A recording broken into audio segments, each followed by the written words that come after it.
There is a certain kind of person you rarely notice anymore, not because they are invisible, but because they are not constantly announcing themselves. They don't post updates, they don't document their mornings, they don't explain their silence. And in a world that measures existence by visibility, that alone feels unusual. People often assume they are disconnected, outdated, or hiding. But what if the opposite is true? What if the people who don't use social media are not escaping life, but protecting their relationship with it? Because opting out is not a random choice, it is psychological. It says something about how a person experiences attention, identity, and safety. And it almost always begins with awareness. At some point, they notice something others didn't want to admit. That the more visible they became, the less present they felt. That the more they shared, the more...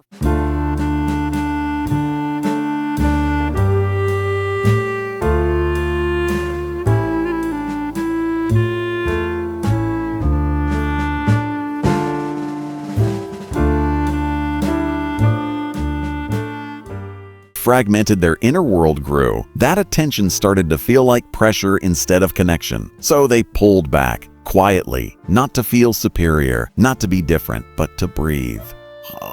People who don't use social media often have a heightened sensitivity to mental noise. They feel stimulation deeply. They notice how quickly comparison enters the mind, how easily self-worth begins to fluctuate based on numbers, reactions, and validation. Likes feel subtle, but they land. Stories feel harmless, but they linger. And over time, the mind begins to outsource its sense of value. These individuals sense that shift early. They felt their thoughts speeding up, their self-perception becoming unstable, their emotions reacting to things that had nothing to do with their real life. So instead of asking, how do I perform better online? They asked a different question. Why am I giving my attention to something that doesn't give it back? This is where the psychology changes. Because attention is not neutral. Whatever you give it to shapes you. People who avoid social media often have a strong internal orientation. Their sense of identity is built inward, not outward. They don't need constant reflection from others to know how they feel.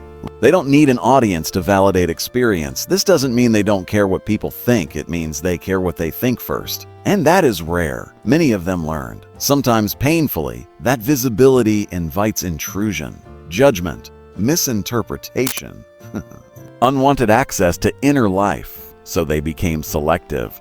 Not everyone deserves a front row seat to someone's thoughts, struggles, or growth. Privacy for them is not secrecy. It is self-respect. They understand that some experiences lose meaning when they are observed too early. That healing doesn't happen in public. That grief needs space. That joy becomes performative when it is constantly broadcast, so they keep things close. Not because they are cold, but because they are careful. There is also often a history behind this choice. Many people who don't use social media grew up having to be self-aware early. They learned to read rooms, to observe before speaking, to stay grounded internally rather than externally. They developed a nervous system that values stability over stimulation. Social media disrupts that.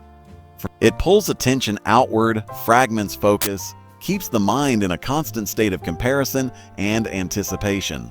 For someone whose safety comes from internal regulation, that feels exhausting, so they opt out. Another misunderstood trait is this: people without social media are often deeply relational. They prefer depth over breadth. They would rather have one long conversation than 100 short reactions. They value tone, timing, silence. They notice things that don't translate well to screens. Micro-expressions, energy shifts, the difference between being heard and being responded to. Online interaction flattens these experiences. And for them, that flattening feels like loss. So they choose fewer connections, but real ones. This is why they may seem distant. Not because they lack interest, but because they don't confuse access with intimacy.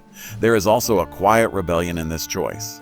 In a culture that monetizes attention, opting out is a form of autonomy. They are saying, my inner life is not content.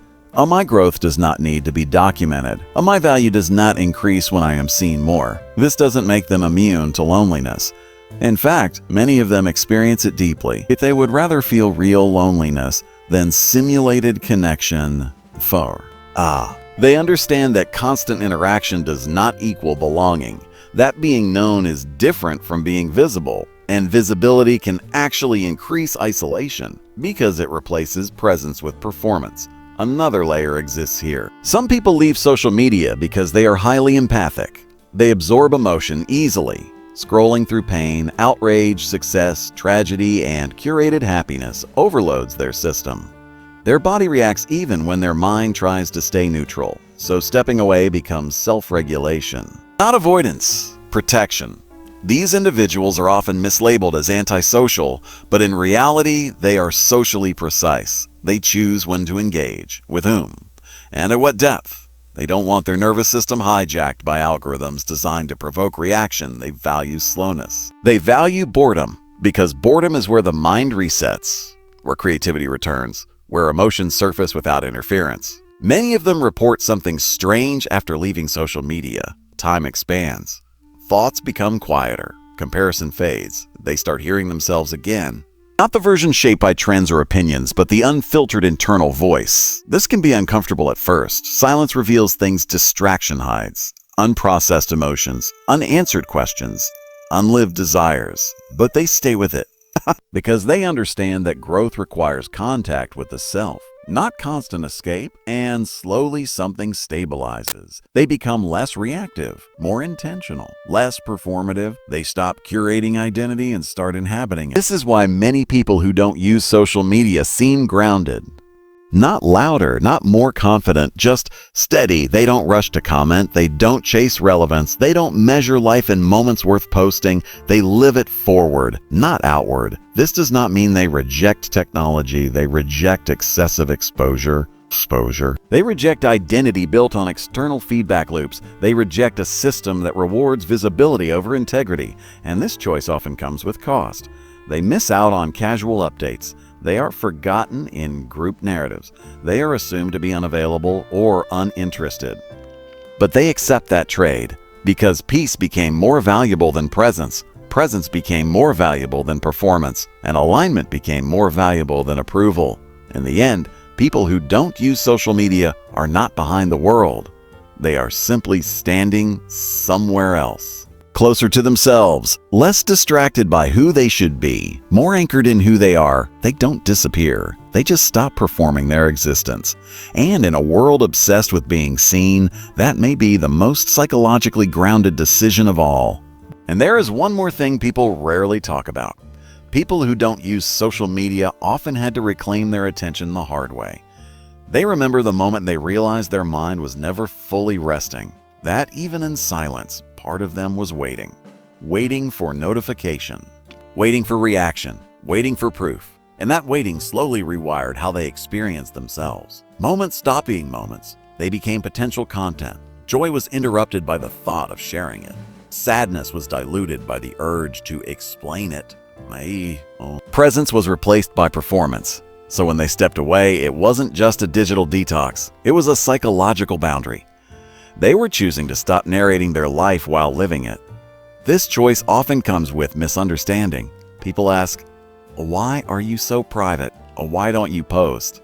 What are you hiding? But privacy is not hiding. Privacy is containment. It is knowing that not everything meaningful needs an audience, that some experiences deepen only when they remain unseen. That identity grows best in quiet conditions. People without social media often trust their internal timing. They don't rush emotional processing. They don't speed up healing for public comfort. They don't turn growth into proof. They understand something subtle, that the nervous system cannot heal while being watched. Being observed changes behavior, even when the observation is friendly, even when it's supportive. So they remove the mirror. And without that constant reflection, the self reorganizes. They stop asking, how do I come across? And start asking, how do I actually feel? This shift is powerful because many people confuse self-awareness with self-surveillance, but awareness is quiet, surveillance is loud. Social media trains the mind to monitor itself constantly, to edit in real time, to anticipate response. People who leave it often discover how tired they were, not physically, mentally. They had been holding an invisible audience in their head. And once that audience leaves, something unexpected happens. Emotion becomes slower. Thoughts become deeper. Reactions become less urgent. They don't feel the need to comment on everything. They don't feel pressured to form opinions instantly. They let complexity exist without packaging it. This is why conversations with them often feel different. They listen fully. They pause before responding. They don't perform empathy. They offer it. They are comfortable with silence because silence is not empty to them. It is spacious. Another truth. Many people who don't use social media are not trying to be a better. They are trying to be less fragmented. They noticed that constant exposure made it harder to tell what they genuinely wanted. That desire started resembling trends. That dissatisfaction increased the more they consumed. So they reduced input, and with less input, the mind started sorting itself. Old interests resurfaced. Forgotten curiosities returned. A sense of direction reappeared, not imposed, but felt. They stopped outsourcing meaning. They stopped borrowing urgency. They stopped living in reaction. This doesn't make their life perfect. They still struggle, they still doubt, they still feel lonely sometimes, but their loneliness is honest. It is not drowned out by endless stimulation. It is not numbed by comparison. It is not disguised as connection. And honesty, even when uncomfortable, builds integrity. There is also courage in this choice. Because stepping away means accepting that you may be misunderstood, that people will fill in the blanks themselves, that you won't control the narrative about you. People who don't use social media are often okay with that. They don't need to correct every assumption. They don't need to be constantly updated. They don't need to prove relevance. They know who they are, even when others don't. And that knowing is stabilizing. Over time, their sense of self becomes less reactive to external chaos. They don't absorb every outrage. They don't internalize every success story. They don't live in constant emotional whiplash. Their nervous system is not being pulled in 10 directions. So when they show up whole. Not optimized, not curated, just present. This is why people often feel calmer around them. Not because they have answers, but because they are not leaking urgency. They don't rush life, they let it come to them. In the end, the psychology of people who don't use social media is not about rejection. It is about relationship, a different relationship with attention, a different relationship with identity, a different relationship with silence. They are not disconnected from the world. They are connected differently, less loudly, more honestly, more sustainably. They don't disappear. They simply choose to live where their mind can stay intact. And in a culture built on constant exposure, that choice quietly says, my life is not content. My mind is not a marketplace. And my presence does not need to be proven. That is not withdrawal. That is psychological clarity.